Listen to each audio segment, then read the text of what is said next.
오늘 우리에게 주시는 하나님의 말씀 마태복음 11장 1절에서 6절 말씀입니다.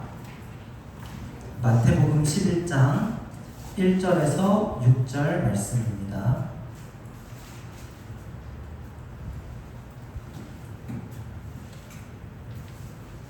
마태복음 11장 1절부터 6절까지 길지 않으니까 저와 여러분이 한 목소리로 같이 읽도록 할게요. 시작! 예수께서 12 제자에게 명하기를 마치시고 이에 그들의 여러 동네에서 가르치시며 전도하시려고 거기를 떠나가시니라. 요한이 옥에서 그리스도께서 하신 일을 듣고 제자들을 보내어 예수께 여짜오되 오실 그이가 당신이오니이까 우리가 다른 이를 기다리오리이까? 예수께서 대답하여 이르시되 너희가 가서 듣고 보는 것을 요한에게 알리되 맹인이 보며 못 걷는 사람이 걸으며 나병 환자가 깨끗함을 받으며 못 듣는 자가 들으며 죽은 자가 살아나며 가난한 자에게 복음이 전파된다 하라. 누구든지 나로 말미암아 실족하지 아니하는 자는 복이 있도다 하시니라. 아멘. 네, 오늘은 마태복음 11장 1절에서 6절 말씀으로 의심이 들 때라는 제목으로 은혜를 나누도록 하겠습니다. 다시 오랜만에 마태복음으로 돌아왔어요. 우리가 매주 마태복음만 나눴을 때는 조금 지루하다라는 느낌을 가졌을 수도 있었을 텐데, 그러다가 한동안 우리가 구약신약 한눈에 보는 특강도 했었고 또 회복 시리즈 주제 설교도 하는 동안에 아마 여러분들 신기하게 또 마태복음 말씀이 좀 그립지 않던가요? 예수님의 그 이야기 다시 또 궁금해하고 듣고 싶지 않았던가요? 만약 그렇다면 작전 성공했어요. 그래서 오늘 우리 다시 마태복음 말씀을 신선하게 말씀을 대하고 예수님의 이야기를 기대하는 마음으로 대할 때 오늘 말씀을 통해서 큰 은혜를 받으시기를 축복합니다. 한동안 우리가 마태복음을 쉬었기 때문에 저희가 마태복음 복습을, 그동안 지나갔던 이야기들을 복습을 할 거예요. 이렇게 그림만 봐도 어떤 이야기들이 쭉 있었는지 기억이 나시겠지만 예수님의 사역 첫 번째부터 한번 보면 예수님의 그 태어나시고 30년 동안 침묵 가운데 계시다가 첫 번째로 하셨던 사역이 뭐냐면 무엇을 받으셨죠? 세례 요한. 이 사람의 별명이 세례 요한. 예수님에게 세례를 주었기 때문에. 그리고 기억하세요. 오늘 말씀의 주인공이기도 합니다. 이 사람이 다시 나오거든요. 예수님에게 세례를 주었던 인물 세례 요한입니다. 예수님이 오히려 세례를 줘야지 왜 세례를 사람에게 받습니까? 인간의 몸으로 이 땅 가운데 오신 거예요. 섬기기 위해서 오신 거예요. 그래서 겸손의 왕이신 모습을 보여주신 세례를 받으신 사건으로 예수님의 사역이 시작이 됩니다. 그리고 나서 누가 예수님을 시험합니까? 마귀가 예수님을 시험을 합니다. 돌을 가지고 성 위에 올라가서 산 위에 올라가서 예수님을 시험하지만 예수님은 그때마다 말씀으로 승리하셨죠. 그래서 예수님이 마귀의 시험에서 승리함으로써 당시까지만 해도 마귀가 세상을 지배하고 마귀를 이길 자가 없었다고 한다면 이제는 예수님이 오셨습니다. 예수님이 온 우주의 왕이십니다. 마귀를 이길 수 있는 승리하시는 분이라는 것을 보여주셨습니다. 그리고 나서 예수님께서 어떤 것을 하시냐면 산에 올라가셔서 설교를 들려주시는 것을 네 글자로 뭐라고 부르죠? 산상수훈. 산에 올라가셔서 많은 제자들에게 설교를 들려주세요. 말씀을 베푸십니다. 이때 복 있는 자는 하면서 팔복을 들려주시죠. 심령이 가난한 자는 복이 있나니 긍휼히 여기는 자는 복이 있나니, 이런 팔복과 함께 하나님의 백성의 삶에 대해서 설교를 해주십니다. 이렇게 산에 올라가서 설교를 마치신 다음에 이 땅에 다시 내려오세요. 내려오셔서 기적을 베푸시는데 이때부터는 다양한 기적을 베푸세요. 나병 환자를 만나셔서 나병 환자의 질병을 고쳐주셨죠. 그리고 무엇을 잔잔하게 하셨어요? 거친 파도를 잔잔하게 하셨어요. 풍랑을 잔잔하게 하셔서 예수님이 질병만 이기시는 분이 아니라 자연세계도 다스리시는 분임을 배웠습니다. 그리고 나서 군대 귀신 들린 사람이 있었는데 그 군대 귀신 들린 사람의 귀신을 나가게 했어요. 눈에 보이는 자연세계만이 아니라 영적인 세계까지도 주님의 아래에 있는 거예요. 주님의 다스림 가운데 있다는 것을 보여주는 사건이었죠. 그뿐만이 아닙니다. 어떤 사람이 예수님을 찾아왔냐면 이 손에 들고 있는 게 뭐예요? 지붕을 뚫고 예수님을 찾아온 사람이 있었어요. 중풍병자인데 중풍병자가 걷지를 못해 평생. 그런 사람이 예수님이 이 사람을 낫게 한 것뿐만이 아니라 작은 자야 내 죄사함을 받았다 하면서 이 사람의 죄를 사하시는 사건이 나옵니다. 죄를 사하는 것은 사람이 할 수 있는 게 아니에요. 누구만 할 수 있습니까? 하나님만이. 예수님이 하나님이시고 하나님의 아들이심을 보여주는 사건이었죠. 그리고 나서 야이로의 딸, 이미 죽은 사람이었습니다. 죽은 딸이었는데 이 딸을 보고 예수님이 뭐라고 이야기하냐면 소녀가 죽은 것이 아니라 잔다고 이야기를 하셨단 말이에요. 그러면서 달리다고 소녀야 일어나라, 죽음까지도 이기시는 분. 그러니까 뭐예요? 하나님은 질병을 다스리세요. 자연을 다스리세요. 영적 세계를 다스리세요. 그보다 더 큰 죄와 죽음까지도 주님께서는 정복하시고 주님은 그것을 다스리시는 분이다 라는 것을 알 수 있는 놀라운 사건들을 보여주시죠. 제자들에게, 수많은 사람들에게 보이십니다. 이렇게 예수님께서 사역을 보여주신 다음에 이제는 내가 했으니까 너희들이 내가 한 것처럼 너희도 해라 하면서 예수님이 누구를 부르시느냐면 12제자들을 부르십니다. 12제자들을 한 명 한 명 찾아가셔서 각 사람들을 처음에 부르시고 그 다음에 그들에게 권능을 주세요. 왜냐하면 예수님만 귀신 쫓았잖아요. 예수님만 병자 고쳤잖아요. 그러한 능력을 제자들에게도 주시는 거예요. 그리고 나서 이제 두 명씩 짝지어서 파송을 하세요. 보내신다는 거죠. 제자들을 보내서 너희들도 각 고을로 흩어져서 천국을 전해라. 회개하고 천국이 가까웠다고 전해라. 이렇게 하신 제자들을 보내시는 사역. 여기까지가 우리가 마태복음에서 들었던 이야기입니다.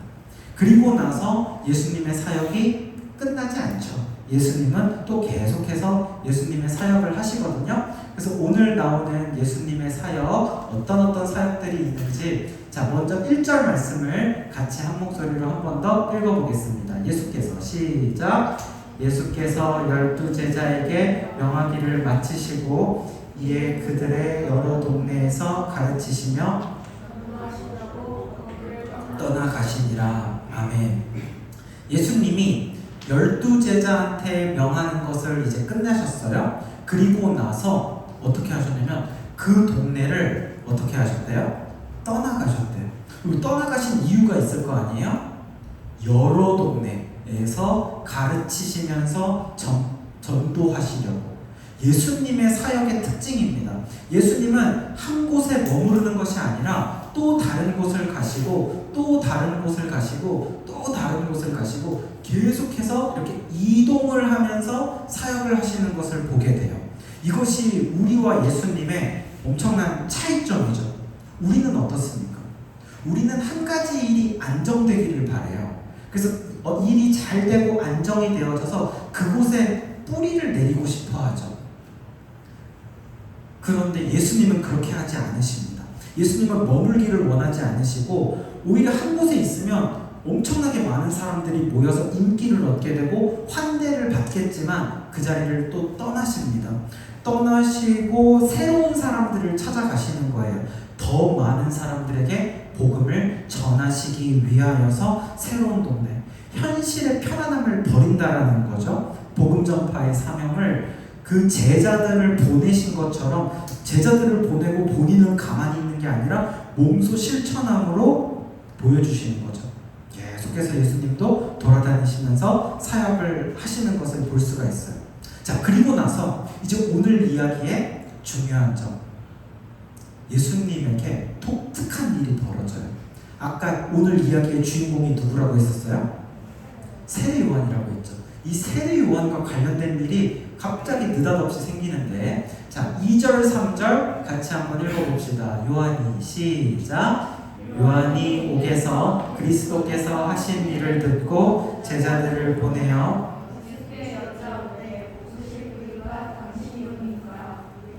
다른 일을 기다리오리까. 아멘. 요한이요, 이게 세례 요한입니다. 세례 요한이 지금 어디에 있어요? 감옥에 있다는 거예요. 감옥에서 예수님이 하신 일을 듣고 누구를 보내요? 제자들. 이 제자들은 12제자가 아니라 요한의 제자들이에요. 요한도 제자들이 있어요. 그 요한의 제자들을 예수님한테 보냈다라는 이야기를 하는 겁니다. 근데 요한이 지금 어디에 있다고요? 감옥에 있어요. 요한이 왜 감옥에 있지? 언제부터 감옥에 있었지? 이것에 대해서 우리가 조금 알 필요가 있습니다. 사실은 지금 우리가 마태복음 몇 장을 하고 있어요? 11장 하고 있죠? 요한은 한 4장 정도쯤에서 이미 감옥에 갇혔던 사건이 있었습니다. 그리고 나서 지금까지 계속 감옥에 있었는데 우리가 그 부분은 넘어갔었죠. 왜 감옥에 갇혔는지에 대한 내용을 조금 오늘 알 필요가 있어요.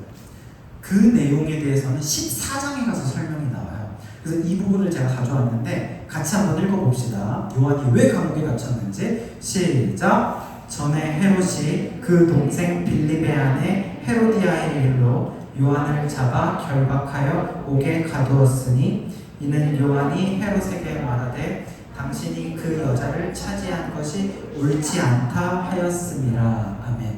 헤롯은요, 당시 이스라엘의 왕입니다. 왕이고, 왕이 누구와 관련된 일을 했냐면 헤로디아라는 여자를 자신의 아내로 차지해버립니다. 내 아내가 되라 라고 이야기를 합니다. 근데 그 아내로 만든 헤로디아가 사실은 누구냐면 헤롯의 동생인 빌립의 아내, 그러니까 자기 동생의 아내를 빼앗아서 자기가 자기 아내로 만들어버린 거예요. 그러니까 사실은 이거는 정당한 일입니까? 엉망진창입니까? 엉망진창. 아침 드라마 막장 스토리도 이런 스토리가 없죠. 이게 지금 누구냐면 여기가 세례 요한이고, 세례 요한이고 여기가 헤롯 왕이에요. 이스라엘의 왕입니다. 헤롯 왕이 있는데, 그러니까 이 여자가 누구겠어요? 헤로디아. 헤로디아고 헤롯 왕의 동생의 아내인 거죠. 동생의 아내인데 자신의 아내로 삼아버리는 거예요. 이 그림에서 보면 여기에 또 작은 소녀가 한 명 있는데, 이 소녀는 아마 여러분들 들어보신 적 있겠지만 나중에 세례 요한이 실제로 목이 잘려서 처형을 당하거든요. 그 처형을 당한 사건이 유명하기 때문에 그 사건과 관련이 있는 게 이 딸과의 스토리가 있어요. 그래서 이 그림에는 이렇게 같이 집어넣어 놓은 것이고, 사실 여기서는 상관이 없습니다. 그래서 헤롯 왕이 동생의 아내를 빼앗아서 자기 아내로 삼는 것, 이것은 아까도 이야기했지만 막장 스토리잖아요.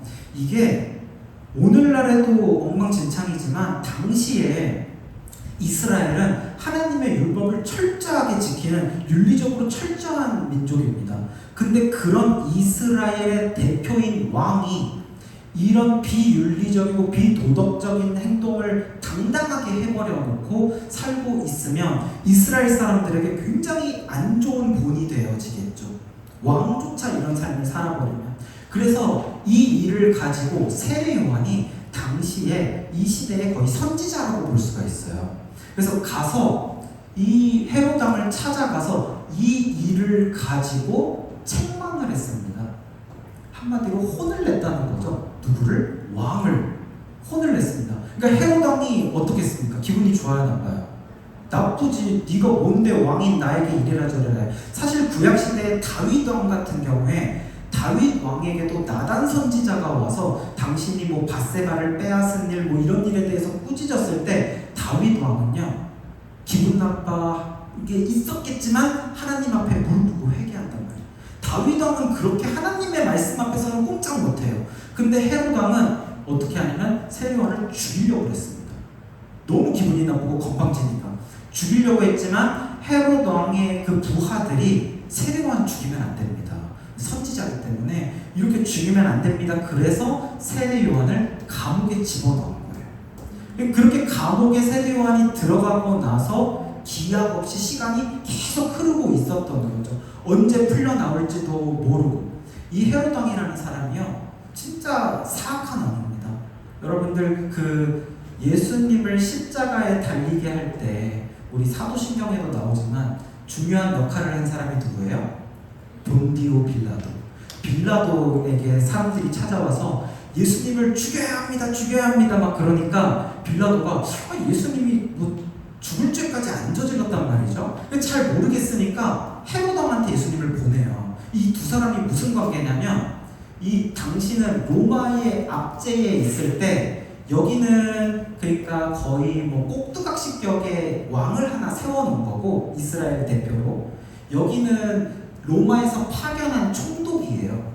그러니까 실제적인 어떤 정치적인 것은 여기가 하고 여기는 이름만 왕이라고 보면 돼요.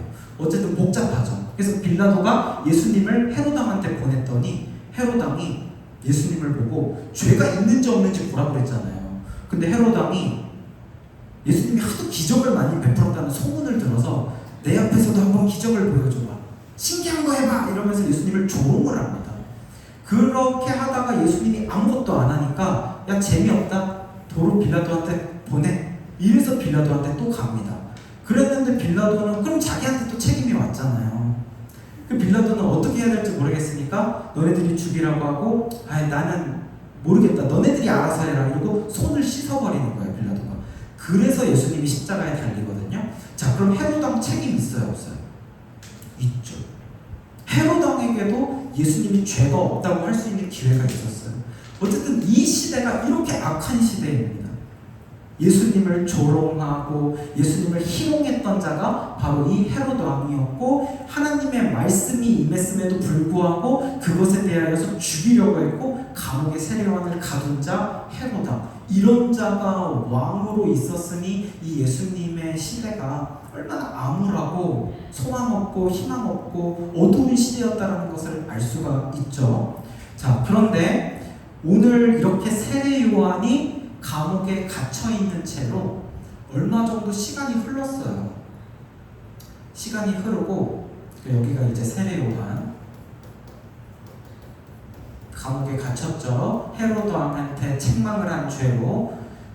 그리고 세례요한의 제자들이에요. 예수님의 제자들이 아니고 세례요한의 제자들을 시켜서 예수님한테 보내요. 감옥에서도 면회가 가능하겠죠. 면회를 해서 제자들을 예수님한테 보내서 본인이 가지고 있는 궁금한 거를 예수님한테 묻게 만든 겁니다. 그래서 뭐라고 물어보냐면 당신이 메시아가 맞습니까? 라고 예수님한테 물어봐요. 당신이 메시아가 아니라면 우리가 다른 사람을 기다려야 됩니까? 그러니까 50위로 한 그분이 당신입니까? 아니면 다른 사람을 기다려야 됩니까? 이렇게 질문을 했다라는 거예요. 이거는 무슨 뜻이에요? 어쩌면 예수님이 메시아가 아닌지도 몰라. 메시아가 뭐예요? 구원자, 구세주, 이런 뜻이 메시아인데 우리가 기다렸던 메시아 구원자가 예수님인 줄 알았는데 어쩌면 예수님이 메시아가 아닌 것 같아 라는 의심을 지금 누가 하고 있습니까?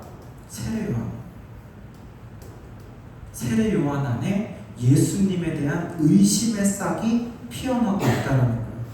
그래서 제자들을 시켜서 당신이 우리가 기다렸던 메시아 맞냐? 당신 아니었어요? 당신인 줄 알았는데 당신 아니면 우리가 다른 사람 더 기다려야 되는 겁니까? 이 질문을 하게 한 거예요. 근데 이 질문이 얼마나 충격적이냐면 세례요한이 원래 어떤 사람이었어요? 예수님의 길을 예비했던 사람이거든요. 아까 보면 사역에서도 예수님이 어떤 사역도 하시지 않았는데 예수님을 알아봤던 인물입니다. 그래서 예수님을 보고 예수님의 때가 왔고 천국이 가까웠기 때문에 사람들한테 회개하라고 하면서 사람들에게 세례를 주는 일을 했단 말이에요.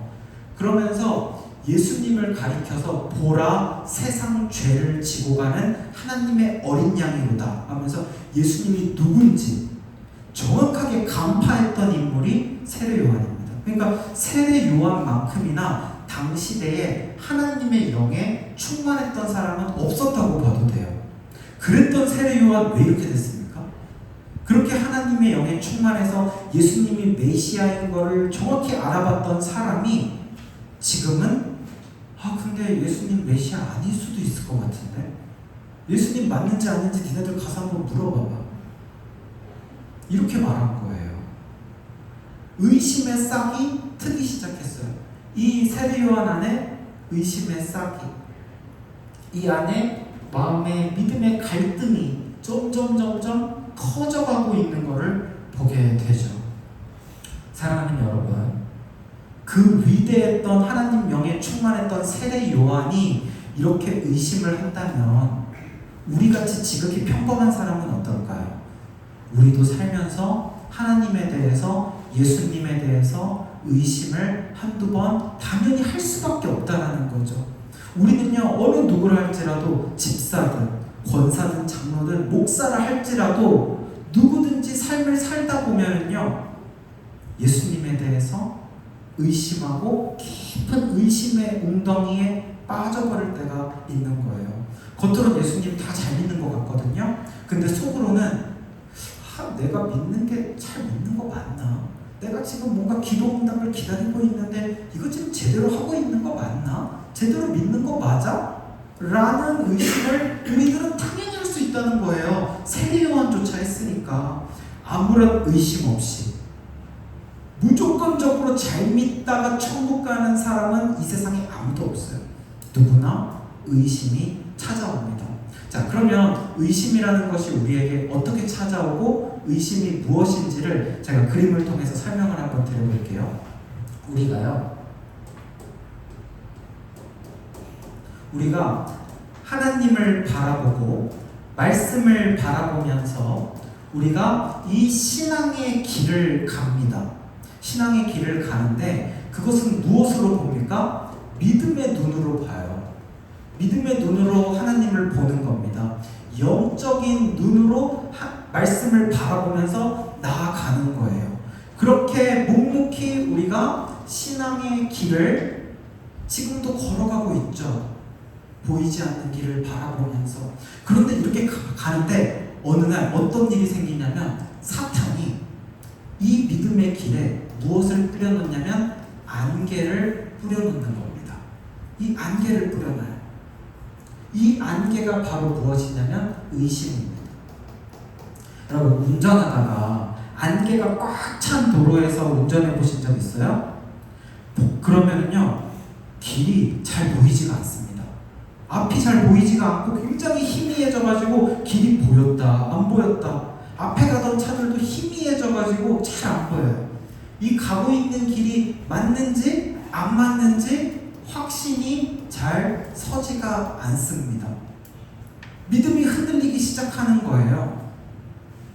그러다가 이 안개 때문에 발을 헛디디게 되면 바로 여기 의심의 웅덩이에 빠져버리게 됩니다. 이것이 의심의 웅덩이에요. 사탄이 안개를 뿌려놔요. 의심을 하게끔. 그리고 의심의 웅덩이에 미끄러져서 푹 빠져버리면 그때부터는요, 더 많은 것들을 다 왜곡하고 의심하게 돼요. 의심이 점점점 커집니다. 과거에 확신했던 것까지 다 의심하게 됩니다. 그러면서 내 마음 안에 불안이 커져가고, 내 안에 화도 커져가고, 내 안에 불만도 커져가고, 그러면서 감사는 작아지고, 내 안에 하나님에 대한 기대도 작아지고, 소망도 작아지고, 믿음 생활 잘하다가 의심의 안개에 확 한번 빠져버리게 되면 이렇게 신앙의 위기가 찾아올 수 있습니다.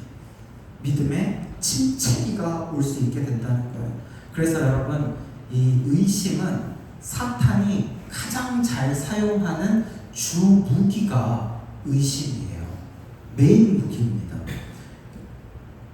사탄이 처음으로 인간을 유혹해서 죄에 빠뜨리게 한 사건이 뭔지 기억하세요?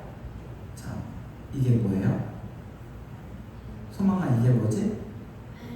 뱀이 누구를 유혹했지? 아담과 하와를 유혹을 했어요. 아담과 하와를 유혹을 해서 하나님이 보지 못하도록, 하나님을 제대로 보지 못하도록 여기에다가 의심의 안개를 뿌려놔 버립니다. 뱀은요, 인간에게 어떻게 공격을 하냐면 하나님 자체가 없다고 하나님을 부인하고 하나님을 부정하게 하지는 않아요. 애시당초 그런 건 통하지도 않죠. 갑자기 사탄이 여러분한테 와서 야, 하나님 같은 건 없어, 이 세상을 무슨 하나님이 만들어, 그런 건 없어, 이래버리면 그런 거는 안 흔들려요. 하나님이 만든 거 안다고, 하나님 계신 거 믿는다고, 그런 걸로 하지 않고 교묘하게 의심하게 합니다. 그래서 뭐라고 그랬냐면은 뱀이 찾아와서 동산에 있는 모든 열매를 하나님이 먹지 말라고 했니? 이래버려요. 자, 이 말은 뭐냐면 진짜도 있고 가짜도 있고, 하나님이 먹지 말라고 한 건 사실이잖아. 근데 모든 열매를 먹지 말라고 한 건 아니잖아. 그러니까 진실과 거짓을 교묘하게 섞어가지고 헷갈리게 만들어.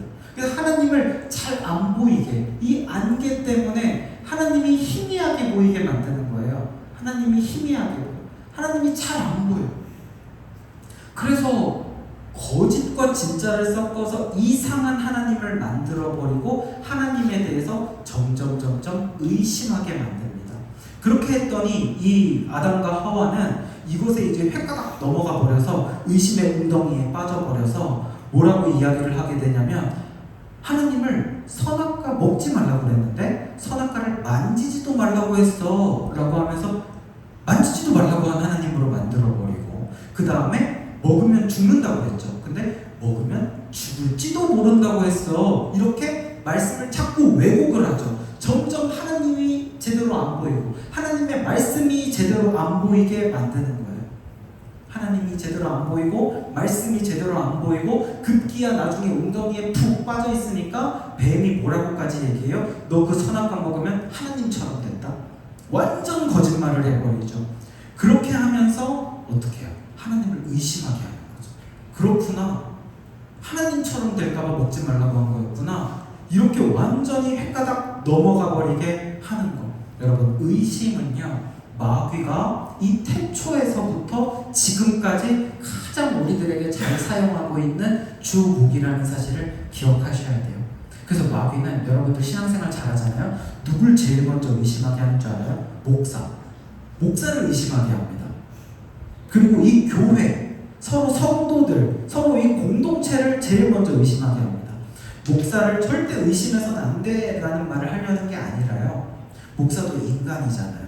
목사도 똑같이 여러분과 같은 연약한 존재고, 목사도 완벽한 존재가 아니잖아요. 그렇기 때문에 부족한 사람이기 때문에 함께 기도하고 함께 이 말씀을 붙잡고 신앙의 길을 가야 하는 동역자가 이 목사거든요. 근데 마귀는 이렇게 하게 하는 거예요. 목사가 왜 저래? 목사가 왜 말을 저렇게 하지? 목사가 하는 행동이 왜 저래?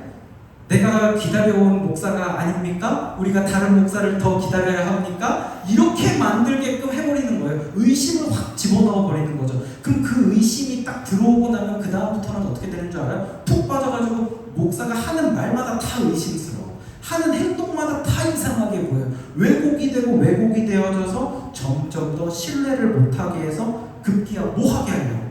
그 목사 신뢰 못하게 하려고? 아니죠. 하나님과 말씀 안 보이게 하려고. 마귀는 그렇게 하는 거예요.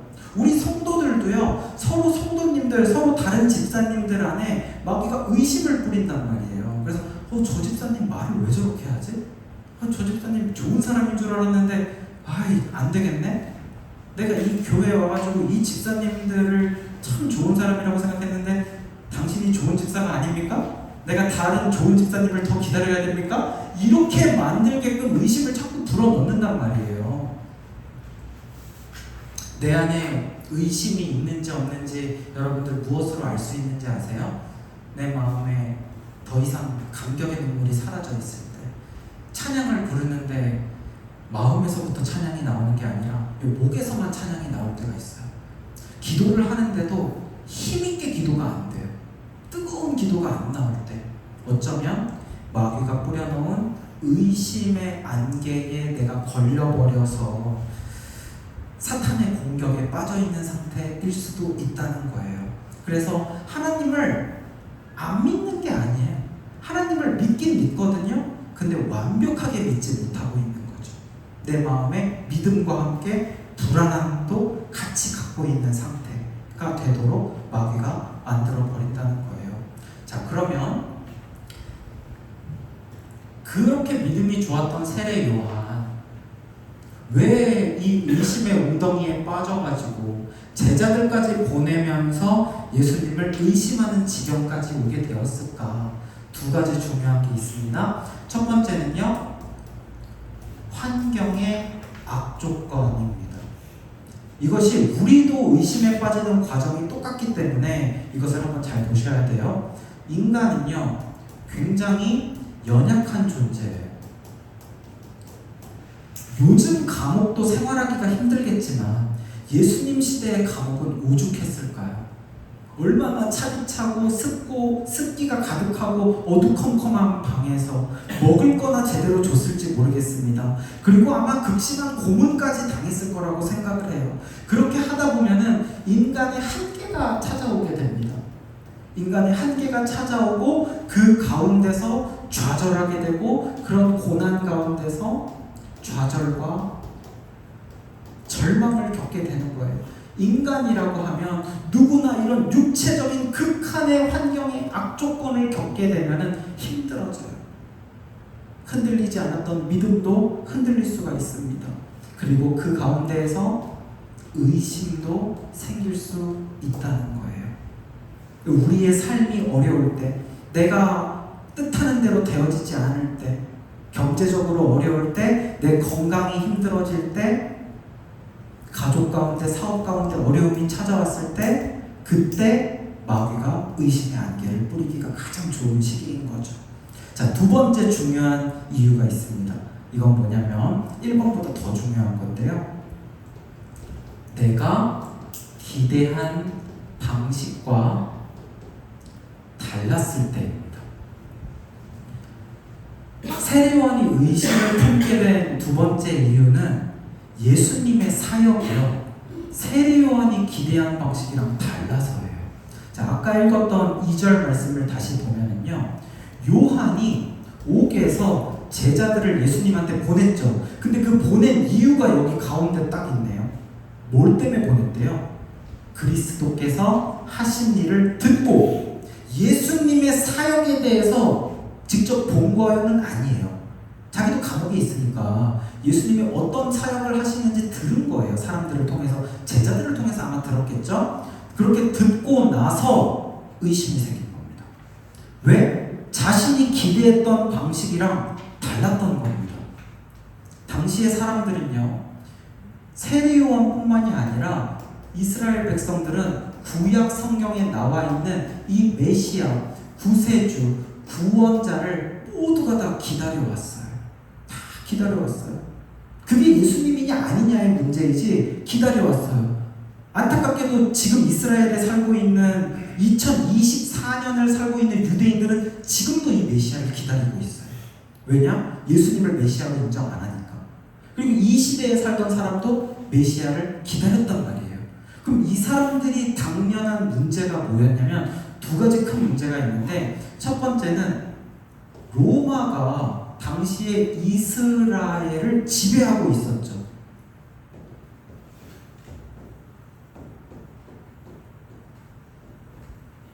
그러니까 우리나라가 일본의 식민 지배를 받았을 때 우리가 나라를 잃어버렸던 것처럼 당시에 이스라엘도 로마에게 나라를 빼앗기고 나라를 잃어버린 상태였습니다. 그래서 뭐 빌라도 같은 로마에서 파견한 총독이 나라를 다스리고 있고, 로마 황제가 다스리고 있고, 이런 상황이었던 거예요. 그러니까 이스라엘 사람들은 무엇을 기대했냐면 메시아가 나타나길 기대했어요. 전설적인 왕, 다윗 왕과 같은 존재, 혹은 모세와 같은 선지자, 이런 사람이 나타나서 이 로마의 압제로부터 우리를 구원할 정치적 구원, 정치적 구원을 기대하고 있었단 말이에요. 이 나라를 이기고 로마 악의 물이 로마를 쳐부수고 우리를 이곳에서부터 구원해서 하나님을 마음껏 예배할 수 있는 나라가 오기를 기대했던 것, 정치적 구원을 소망하고 있었습니다. 그뿐만이 아니라 이스라엘은 이 나라가 막 여기저기 분열이 되어 있었어요. 이 내부적으로도 볼 때 뭐 유대인들이랑 사마리아 사람들 서로 상종도 하지 않고 막 이런 분열이 있죠. 그러한 문제들 때문에 이 사람들은 사회적 구원을 원했습니다.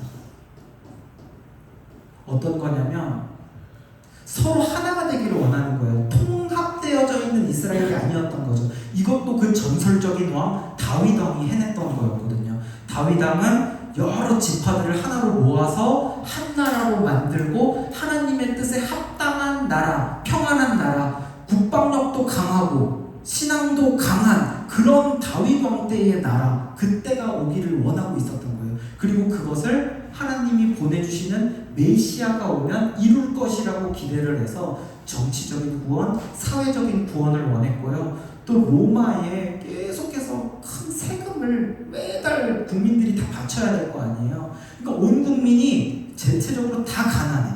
다 가난해. 어떤 사람만 부자냐면 그 삭개오 같은 사람 있죠. 세리 같은 사람이 왜 그때 욕을 먹었냐면 이 로마에다가 세금 뜯어서 바치는 사람이에요. 그러니까 쉽게 말하면 매국노죠. 그러고 나서 자기가 취할 것도 많이 취해서 자기는 부자가 되고 그런 세리들만 부자고 대부분의 국민들은 다 가난해요. 그러니까 이 정치적 구원과 사회적 구원과 동시에 경제적인 구원까지도, 그래서 우리가 지금 먹고 사는 것도 힘들고 입을 옷도 없고 이렇게 가난하게 살고 있는데 이제는 메시아가 오셔서 우리가 풍족하게 먹고 살게 해줄 그런 구원을 기대하고 있었던 거예요. 이스라엘 사람들이 이런 것을 기대하고 있었는데 사실은 세례 요한이 기대한 방식도 크게 다르지 않았다는 걸 알 수가 있어요. 그래서 예수님이 사역하시는 걸 듣고 의문을 품었다고 그랬잖아요. 우리 아까 복습할 때 들었죠. 예수님이 무슨 사역하십니까? 산에 올라가서 사람들에게 산상수훈. 아니 뭔가 세례 요한이 기대한 방식은 예수님이 막 정말 강인하게 혁명적으로 전투적으로 막 군대를 모은다든지 이렇게 해서 막 악의 물이 로마를 막 이기고 이랬으면 좋겠는데 예수님은 산에 올라가셔서 사람들한테 설교하고 있고 내려와서 병자들이랑 밥 먹고 병자들 병 고쳐주고 있고 귀신 쫓고 있고 세례 요한이 볼 때 예수님의 방식이 너무 평온해. 너무 밋밋해. 이렇게 해가지고 나는 지금 감옥에 갇혀서 언제 목이 잘릴지 모르는데 예수님의 사역을 보니까 이래가지고는 구원 못하겠어 라는 느낌을 받는 거예요. 그러니까 예수님의 사역이 자신이 기대한 방식과 다르니까 여기에서 의심을 하게 되는 거예요. 정말 메시아 맞나? 나는 지금 목숨을 걸고 왕에게 찾아와가지고 왕이 잘못했습니다라고 이야기하다가 감옥에 갇혀있는 상황인데 예수님이 하는 일 너무 지금 밋밋한 거 아니야? 그런데 여러분, 우리도 그렇잖아요. 하나님이 일하시는 방식이 내 기대와 다르다라고 느낄 때 얼마나 많아요. 하나님 지금 대체 뭐 하고 계세요? 세상을 한번 보세요. 악한 자들이 세상을 제 마음대로 흔들고 있어요. 정치도 사회도 오늘날 세상을 보면 제대로 된 게 없는데 하나님 뭐 하고 계세요? 하나님 정말 살아계신 거 맞아요? 어떻게 하나님이 선하신 분이라면 이 악한 세상이 이대로 그냥 있을 수가 있죠? 그리고 나의 모습을 어떻게 그냥 보고만 계세요? 내가 그동안 하나님 말씀대로 살아오려고 노력을 했는데 나는 왜 이렇게 가난해요? 나는 왜 이렇게 건강이 문제가 있어요? 나를 괴롭히는 저런 악한 자들을 하나님은 왜 그냥 보고만 계십니까? 왜 나의 시급하고 내가 중요하다고 생각하는 문제를 하나님은 돌아보지 않으십니까? 라는 생각이 들 때 우리 안에 의심이 싹트기 시작하는 거예요. 정말 하나님 계신 거? 하나님 나 사랑하시는 거 맞나? 여전히 우리도 정치적인 메시아, 경제적인 메시아를 기대하고 있는 거예요.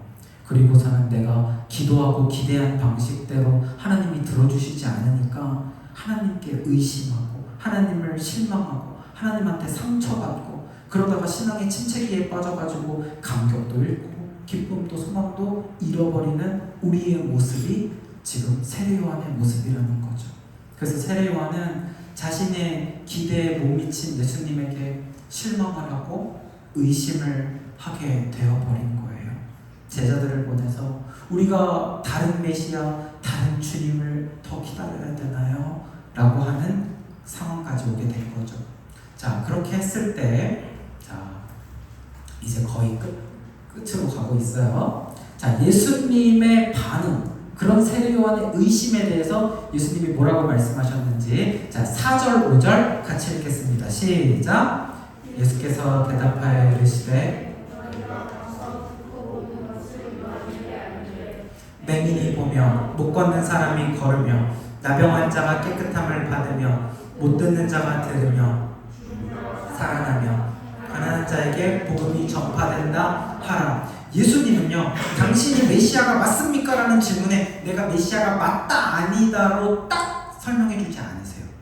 그 대신에 뭐라고 말씀을 하시냐면 예수님이 하신 사역, 제자들한테 말하는 거죠. 너네 가서 너네가 들은 거, 너네가 본 거, 그거 가가지고 너네 스승인 요한한테 가서 얘기해라. 너네가 본 게 뭐야? 지금 맹인이 눈을 떴어. 못 걷는 사람이 걷기 시작했고, 나병 환자가 깨끗함을 받기 시작했고, 못 듣는 사람 청각장애인이 듣기 시작했고, 죽은 사람이 살아났고, 심지어 가난한 자에게 복음이 전파되고 있어. 이 이야기를 예수님이 하신 거예요. 이 얘기 왜 하는 거예요? 내가 이렇게 지금 기적을 베풀고 있잖아. 기적을 베푸는 거 보면 모르겠니? 내가 메시아인 거? 이 얘기 하려는 거 아니에요. 그 얘기 하려는 게 아니라 예수님은 지금 이게 예수님이 하시는 사역이죠. 이 예수님이 하신 사역이 너희들이 메시아를 왜 기다리고 있어? 메시아는 구약 성경에 예언을 듣고 보고 너희들이 믿고 있는 거 아니야? 구약의 예언이 어떻게 되어 있는데? 이사야서를 보면 맹인의 눈이 밝을 것이요 못 듣는 사람의 귀가 열릴 것이요 저는 자가 사슴같이 뛸 것이며 말 못하는 자가 노래할 것이다. 그것이 지금 이루어지고 있어. 말씀을 인용을 해서 그 말씀을 통하여서 내 안에 있는 의심과 실망과 그 상처를 치료해 주시는 거예요. 무엇을 통해서? 말씀을 통해서. 그리고 또 다른 말씀을 이사야서에 가난한 자에게 아름다운 소식이 전하게 된다. 그대로 말씀을 하시는 거죠. 그래서 나를 보내사 마음이 상한 자를 고치시고 포로된 자에게 자유를 주시고 갇힌 자에게 노임이 선포되어진다라는 거죠. 이것이 포로된 자에게 자유를 준다는 게 로마의 압제로부터 자유를 준다는 게 아니에요. 가난한 자에게 복음이 전파되어져서 죽음에서부터 생명으로 영적인 자유함을 주신다는 것을 이 말씀을 통해서 선포하고 계시는 거예요. 예수님이. 그래서 의심이 있는 세례 요한에 대하여서 예수님은 꾸짖으시는 게 아니라 지금 세례 요한이 힘든 상황 가운데서 기대한 방식과 다르니까 길을 잃어버렸단 말이에요. 어디로 가야 될지 모르는 거예요. 주님이 맞습니까? 그런 자신의 어떤 인간적인 생각에 빠져가지고 갈등을 하고 있고 의심을 하고 있고 신앙이 무너져 내리고 있을 때 주님이 보여주시는 건 뭐예요? 하나님의 말씀. 여기에 길이 있다. 너는 이쪽으로 와라. 여기에 길이 있다. 말씀으로 들려주시는 거예요. 사랑하는 여러분, 우리 가운데 의심의 안개와 구덩이에 빠져 있을 때 우리를 건져내는 것은 오직 말씀밖에 없어요. 예수님도 말씀을 사용을 하시는 거예요. 말씀이 있을 때 길이 보입니다. 말씀이 있을 때 회복이 됩니다. 말씀이 있을 때 의심이 사라지고 확신이 생기고 믿음이 생기고 주님이 보이기 시작하는 거예요. 이렇게 지혜롭게 말씀을 통해서 이야기하시는 것을 보게 됩니다. 자, 끝으로 6절 말씀 끝으로 6절 말씀을 같이 읽어보겠습니다. 시작. 누구든지 나로 말미암아 실족하지 아니하는 자는 복이 있도다 하시니라. 예수님이 마지막으로 이렇게 말씀하세요. 실족하지 마라. 실족이 뭐예요? 발을 잃었다. 발을 헛디뎌서 미끄러져서 구덩이에 떨어지는 거예요. 미끄러지지 마라. 누구 때문에? 예수님 때문에. 예수님 믿고 신앙생활 하다 보면 예수님으로 말미암아 신앙을 잃게 되는 경우가 있는데 그렇게 하지 않는 자가 복이 있다라고 예수님이 말씀을 하시는 거예요. 실족하지 마라. 미끄러지지 마라. 아까 우리 그 웅덩이 그림 있었죠? 하나님을 보면서 신앙의 길을 가고 있는데 마귀가 안개를 뿌리면 실족을 하는 거예요. 실족을 해서 이 밑으로 떨어져 버리는 거예요. 근데 이 안개의 정체가 뭐예요? 바로 환경의 악조건을 만들어 버립니다. 그리고 내가 기대했던 인간적인 기대감에 못 미치는 예수님의 사역을, 하나님의 일을 보게 됩니다. 내가 기대했는데 안 돼요. 기도했는데 하나님이 안 들어주셔요. 그러면 그게 바로 마귀가 뿌리는 안개, 의심이 되어지기 시작하면서 무너지는 거예요. 세례 요한에게 마귀가 했던 전략처럼요. 그러나 사랑하는 여러분, 중요한 게 있어요. 우리가 아까 찬양했죠. 나의 기도하는 것보다 더욱 응답하실 하나님. 내가 기대하는 것만큼 하나님이 주시지 않는 이유가 뭔지 알아요? 내가 기대하는 거 너무 별거 아니에요. 인간적인 거예요. 육적인 거예요. 하나님이 주시는 것은 우리가 기대하는 것에 못 미치는 게 아니라 나의 기대하는 것보다 더 큰 것을 응답하여 주실 줄 믿습니다. 그래서요, 마귀가 우리에게 안개를 뿌려서, 의심을 뿌려서 하나님이 희미하게 보이겠지만 안개 속에서도 달라지지 않는 중요한 사실이 있는데 그게 뭔지 아세요? 주님이 나를 위하여서 십자가에서 죽으셨다는 사실이에요.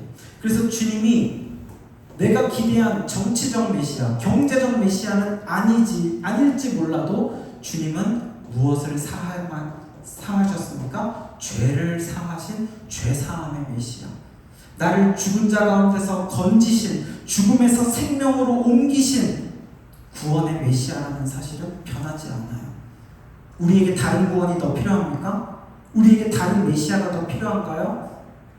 나를 위해 십자가에 죽으신 주님의 사랑을 신뢰하는 여러분들 다 되시기를 바랍니다. 그래서 여러분들 상황 가운데서도, 어려운 가운데 의심의 안개를 마귀가 뿌린다고 느낄 때에도 십자가를 바라보세요. 그러면서 여러분들이 가던 길을 계속 가세요. 지금까지 가던 믿음의 행군을 계속 걸어가세요. 힘들어도 예배에 나오세요. 기도가 안 나와도 기도를 하세요. 그렇게 주님 앞에서 어려운 가운데도 말씀 바라보며 그 끝날까지 믿음의 행군을 할 때 그 끝에서 두 팔 벌려 여러분들을 맞아주실 주님을 다 만나게 되시고 그 주님께서 꼭 안아주실 그날이 반드시 오게 될 줄 믿습니다. 자, 이 시간에 우리 말씀 기억하면서 같이 찬양 부르고 기도하도록 하겠습니다. 나의 기도하는 것보다 같이 찬양하겠습니다.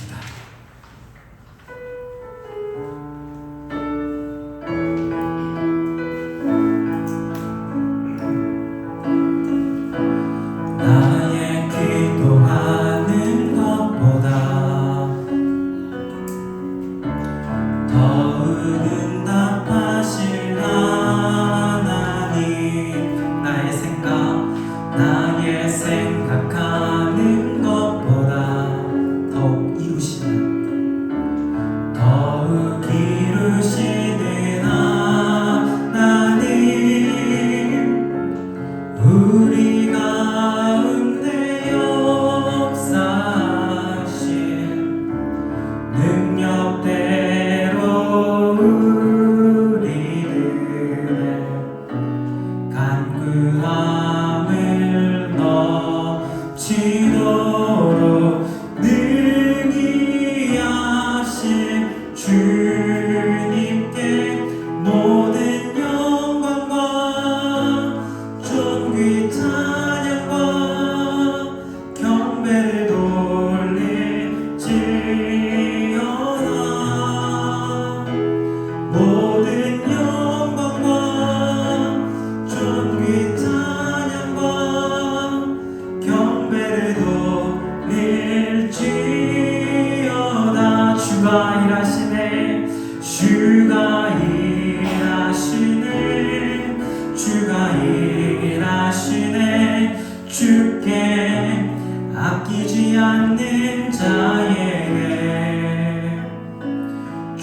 주가 일하시네 주가 일하시네 신뢰하며 걷는 자에게.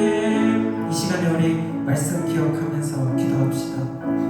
우리 안에도 어려운 환경 가운데 처해 있을 때 하나님이 나의 기대하는 것과 내가 기도하는 그 방식대로 하나님이 일하시지 않는다고 느낄 때 우리가 실족하여 넘어질 때가 있습니다. 그러나 하나님 실족하지 않는 자가 복이 있다고 말씀하시고 말씀의 길이 있다고 말씀을 통해서 위로해 주시는 것을 보게 됩니다. 어려운 가운데 의심 가운데 있을 때 주님에 대한 신뢰를 끝까지 놓지 마세요. 끝까지 하나님만 바라보고 말씀만 바라보고 나를 위하여 죄 가운데서 구원하신 그 메시아 십자가에서 죽으신 그 예수님을 신뢰하면서 끝까지 믿음의 행군을 걸어가시는 여러분들 되시기를 축복합니다. 이 시간에 그렇게 내가 믿음의 길을 가기를 원합니다. 의심 가운데도 주님만 바라보기를 원합니다. 우리 주여 한번 부르짖고 같이 기도하겠습니다. 주여 하나님 아버지 주님, 오늘 우리가 의심이 들 때라는 제목으로 우리 말씀을 들었습니다. 주여 아버지 주님, 우리가 삶을 살다 보면 어려움을 경험할 때가 있습니다. 주여 아버지, 우리가 의심이 될 때가 있습니다.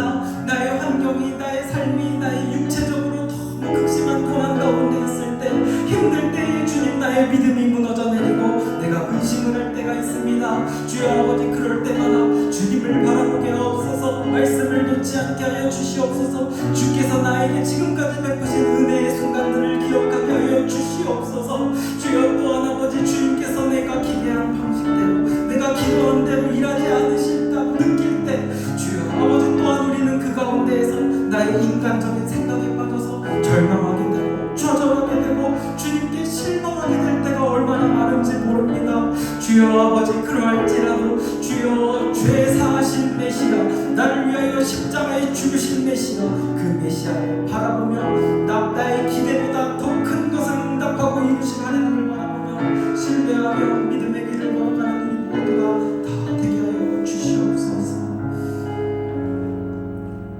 하나님 아버지 감사합니다. 우리가 어려운 순간 가운데 있을 때 사탄이 나에게 의심의 안개를 뿌려서 하나님을 희미하게 보이게 하고 말씀이 잘 안 보여서 왜곡하게 하고 의심하게 할 때가 있지만, 그 가운데에서도 안개 속에서도 달라지지 않는 중요한 사실은 주님이 나를 위해 십자가에서 죽으셨다, 죄로부터 구원하신 메시아라는 사실입니다. 주님 십자가의 예수님을 바라보면서 의심의 안개 가운데서도 가던 믿음의 길을 끝까지 경주하는 우리 모두가 다 되게 하여 주시옵소서.